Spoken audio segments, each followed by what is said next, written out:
কথা, আমি গত 2 দিন যাবত ঘুমাতে পারতেছি না, খাইতে পারতেছি না। আমি বুঝে গেছি আমি তোমার সাথে থাকতে পারবো না। দেখো, যা আমার হয়েছে ভুলে যাও না। বাদ দাও, আমি ভুলে গেছি। চলো না, প্যাচ আপ করে ফেলি। আমার সাথে একটু কথা বলো প্লিজ। নিশান, তুমি এখানে কেন আসছো? আমি তো পারবো না তোমার ছাড়া, তাহলে আমি কি করবো বলো?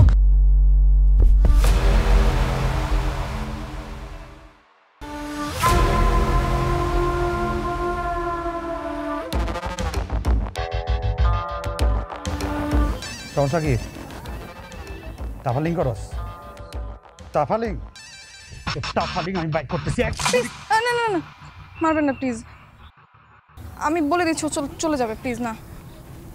তুমি বলছো দেখা কেউ? ও আমার গ্রামের চাচাতো ভাই। চাচাতো ভাই? হুম। নেক্সট নেক্সট যদি এই কথার আশেপাশে তোরে দেখি না, বুলেট কিন্তু একটা অপচয় হবে না, সোজা কলিজার ভিতরে ঢুকাই দিব। এ কথা, আসো। হ্যাঁ, আসতেছি। নিশান, প্লিজ নিজে জান বাঁচো, এখান থেকে চলে যাও। কথা, আমি শেষবারের মতো তোমার সাথে দেখা করতে চাই। নিশান।